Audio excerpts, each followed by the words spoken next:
자, 자세한 오늘장 시장 상황 이분과 함께 세부적으로 살펴보도록 하죠. 아데나 투자자문의 신승용 대표입니다. 안녕하세요. 네, 안녕하십니까. 네.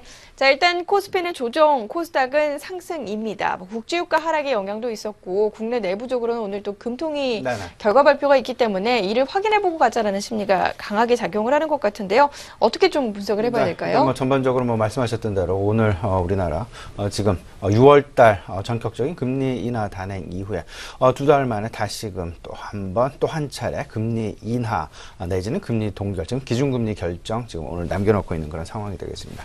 그에 앞서서 지난 밤 글로벌 증시, 일단 유로존도 그렇고요, 미국 시장도 그렇고 다소간에 지금 힘에 딸리는, 힘에 붙이는 그런 모습들이 좀 나타나는 그런 상황들이 진행되었다라는 것. 특히나 유로존 같은 경우는 지속적인 어떤 브렉시트 이후에 영국과 관련된 영국의 유동성 확대 정책 자체가 다소간에 좀 의문이 제기가 되면서 실질적인 시장 내 실효성 여부 이런 부분들에 대한 아직 판단이 명확하게, 그리고 방향성 자체가 명확하게 서지 않고 있다라는 그런 생각이 좀 많이 들고요. 두 번째, 미국 같은 경우는 앞서서 말씀을 하셨습니다만 국제 유가의 2%가 넘는 하락 부분, 다시 41달러대로 내려앉았죠. 이런 부분들이 결국은 전반적인 시장 내 투자 심리를 다소간 좀 위축시키는 그런 모습들 자아내면서 시장 일단은 뭐 약밥 마감하는 그런 모습 보여줬습니다. 우리 시장 그와 다르지 않게 지금 현재의 상황이 진행되고 있다라고 생각이 되고요. 다만 여기에 그나마 우리나라 같은 경우는 조금 좀 기대를 걸 수 있는 부분, 일단 그 금통위를 남겨놓고 있다라는 부분들, 대외적인 변수도 있고 대내적인 변수도 있겠습니다만 오늘 같은 경우는 대외적인 상황이 그다지 큰 변화가 없는 속에서 대내적인 상황에 대한 어떤 그 기대감 내지는 막연할 수도 있겠습니다만은 한번 그 기대를 좀 가져봐도 되지 않겠느냐라는 그런 부분, 잠시 후에 한은의 금통위 이제 그 발표가 예정이 되겠습니다만은 일단 좀 생각을 해둘 필요는 좀 있겠다, 이렇게 생각을 하고 있습니다. 그 가장 큰 배경, 가장 큰 이유, 뭐 시장에서는 계속되는 기준금리에 대한 추가 금리 인하 기대감이 여전히 팽배하게 있다라는 것. 근데 여기에 지금 하는 전반적인 7월 달에 지난 4월 이후 한해 그 한국의 경제 성장 전망치를 1%포인트 하향 조정했다라는 그런 부분들이 결국은 지금 현재 대내외적인 상황이 그다지 녹록지 않다라는 부분을 반증하고 있다라고 생각이 되고, 여기에 그렇기 때문에 실질적인 한국은행 통화 정책을 만들어내는 통화 정책 당국 입장에서는 다소간 좀 부양을 위한 또 카드를 조금은 더 좀 시장 내 불어 넣어야 되지 않겠느냐는 그런 생각 여전히 가지고 있는 것이 사실이 아닐까라는 그런 생각입니다.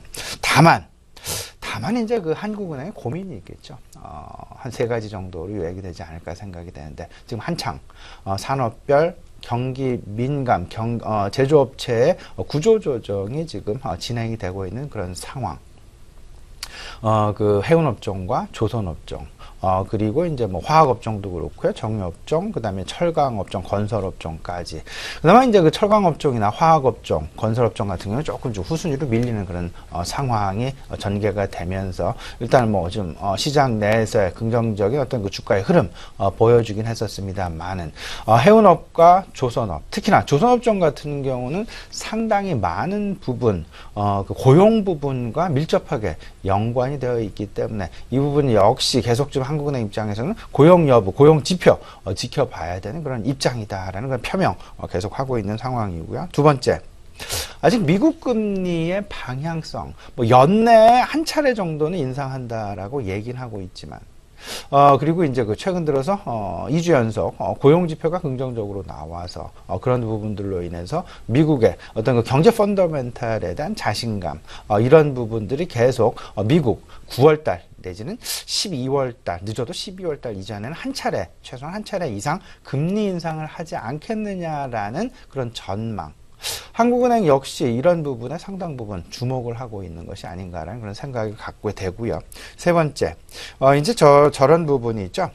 그 전체적으로 그 추가 경정 예산안을 11조 원 정도, 이제 그 재정 정책의 투입, 재정정책의 방향성 여부 내지는 재정정책이 집행되는 부분을 두고 보고, 그래도 모자라면 그래도 모자라면 추가적인 통화 정책, 강력한 유동성 확대 통화 정책을 쓰는 것이 아니냐라는 그런 좀 대기 상황, 대기 모드 상황에 있다라는 그런 부분들을 우리가 좀 떨쳐버릴 수가 없다라는 생각입니다. 다만 최근 들어서 변수 한 가지가 불거진 부분이 있습니다. 바로 환율의 원화 환율의 급격한 급등 부분이 되겠습니다. 다시 말씀드리면 원화의 급격한 절상 부분. 어제 결국은 1,100원대를 하향 돌파하면서 1,108원에 마감하는 그런 모습들, 1,080원에 마감하는 그런 모습들이 나타났었죠. 이런 모습들이 결국은 그 원화의 강세가 결국은 수출 주도 업종들에 대한 어떤 그 부담감, 수출 경쟁력 둔화라는 그런 부담감. 그렇기 때문에 한국은행에서 만약에 이번에 금리 인상을 하게 된다라면, 금리 인하를 하게 된다라면 결국은 다시금 환율 시장의 다소간의 좀 안정화 국면 내지는 환율 원화의 급격한 절상을 조금은 좀 저지 내지는 방어할 수 있는 그런 그 룸을 좀 만들어갈 수 있는 그런 상황이 아닐까 이런 생각을 좀 많이 가져봅니다. 물론 이제 그 시장에서는요, 시장의 중론은 금리 동결이 유력하다라는 그런 이야기 많이 하고 있죠. 뭐 저 역시도 좀 비슷한 양상. 하지만 한켠에서는 지금이 또 오히려 추가적인 금리 인하를 단행할 수 있는 적기일 수 있다라는 그런 이야기도 시장 내에서 쏠쏠치 않게 나오고 있다라는 점. 과연 이주열 총재 오늘 어떤 쪽에 방향할지 계속 좀 지켜보시면서요. 만약에 금리 동결의 시나리오와 금리 인하의 시나리오가 있습니다. 금리 동결의 시나리오라면 지난주부터 계속해서 보여왔었던 미국 시장과 유로존 시장과 글로벌 시장과의 다소간 한 2%, 3% 정도 부족한 정도의 글로벌 시장 동조화가 예상이 되고요.